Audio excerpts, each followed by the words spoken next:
Olá, boa noite. Me chamo José Antônio Júnior e atualmente resido em Rio Verde, localizado no estado de Goiás.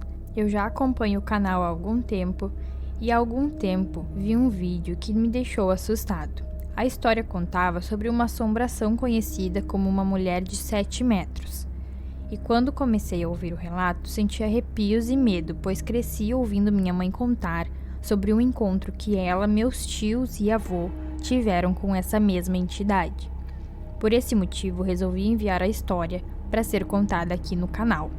Minha mãe, quando adolescente, morava com seus pais e tios em uma casa na zona rural de um município chamado Queimadas, próximo ao rio Itapicuru. Ela não consegue precisar a data exata dos acontecimentos, mas se lembra que tinha cerca de 12 ou 13 anos na época, por volta de 1976, e atualmente ela tem 60 anos. Certo dia, em setembro, minha mãe, tios e avós foram participar do Caruru do Cosme Damião, na casa de uma mulher chamada Lozinha, que ficava em um sítio a cerca de 2 quilômetros do povoado. Todos os anos, após servir o caruru, Dona Rosinha, como era conhecida, organizava algumas brincadeiras para as crianças no terreiro de sua casa, enquanto os adultos bebiam e se divertiam. Em frente à casa de Dona Rosinha, do outro lado da estrada, ficava uma venda de um homem chamado Bento. No entanto, naquele dia, meus avós decidiram não ficar até tarde na casa de Dona Rosinha e voltaram para casa, que ficava no povoado. Minha mãe e meus tios, João Nilson e Miguel, que eram mais jovens que minha mãe e João Nilson, queriam continuar brincando na loja. Então eles ficaram e disseram que mais tarde o marido da minha mãe, seu Herculano, os levaria para casa quando ficasse sóbrio. Por volta das 5h30 a brincadeira acabou e minha mãe e tios queriam voltar para casa. Infelizmente, seu Herculano tinha bebido demais e não conseguia nem ficar de pé. Então minha mãe falou com Dona Lourdes para deixá-los ir sozinhos.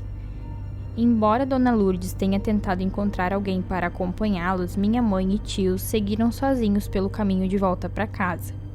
Como meu tio Miguel era pequeno e tinha pernas curtas, ele não conseguia acompanhar o ritmo de minha mãe e João Nilson. Por isso, eles tiveram que caminhar devagar e quando estavam na metade do caminho, o sol já havia se posto e estava escurecendo. De repente, minha mãe ouviu um barulho estranho vindo em sua direção, parecendo gritos e choros de muitas pessoas em sofrimento e medo. Assustados, eles correram para a mata ao lado da estrada e se esconderam atrás de uma árvore para ver quem ou o que estava causando aquela algazarra. Depois de alguns minutos, eles viram uma mulher alta flutuando no ar, cerca de 1 metro acima do chão, como se estivesse deslizando mesmo pelo ar. Entretanto, se esses eventos não fossem tão aterrorizantes para 3 crianças, ainda havia outro detalhe que chamou a atenção da minha mãe. A mulher que passava pela estrada, além de ser muito alta, carregava algo sobre sua cabeça que emitiu um grito. Meu tio Miguel começou a chorar, e embora minha mãe tentasse abafar o som colocando a mão em sua boca, não adiantou, ele gritou. Nesse momento, a mulher que antes passava pela estrada virou-se na direção onde minha mãe e seus irmãos estavam escondidos. De acordo com minha mãe, o rosto da mulher era horrível, seus olhos pareciam estar em chamas. Então, os 3 correram pelo mato e continuaram a ouvir os barulhos que pareciam sair da cabeça daquela mulher. Finalmente, eles atravessaram um pasto e retornaram à estrada perto da entrada do povoado. A casa de meu avô era a primeira da vila, então, quando chegaram lá, minha mãe e meus tios correram para se esconder atrás de minha avó e choraram sem parar. Meu tio tentou parecer corajoso, mas só Deus sabe o quanto ele também estava com medo. Quando minha mãe contou aos meus avós o que havia acontecido, meu avô duvidou da história e disse que eles estavam inventando desculpas por terem chegado tarde da casa de Dona Luzinha. Para tirar a dúvida, meu avô montou em seu cavalo, pegou um facão e saiu pela estrada até a cancela do terreno de seu Pedro Alves, perto da casa da Dona Rosinha. Mas não viu nada sobrenatural durante o percurso. Quando meu avô voltou para casa, meu tio Miguel ainda estava assustado e chorando, mas meu avô ameaçou dar uma surra neles na próxima vez que inventassem uma história como essa. Minha mãe e meus tios estavam brincando em frente à casa à noite enquanto minha avó fazia o jantar dentro de casa. Meu avô chegou da líder do passado dele, que ficava a cerca de 1 quilômetro de distância do povoado, ao mesmo rumo que minha mãe e meus tios tinham visto aquela tal mulher enorme, algumas semanas antes. Ele desceu do cavalo tremendo e sem conseguir falar, o que levou todos a perceberem que algo de ruim havia acontecido. Meu avô foi direto para a cozinha, tomou uma caneca de água fresca do pote do canto da cozinha e respirou fundo antes de começar a falar.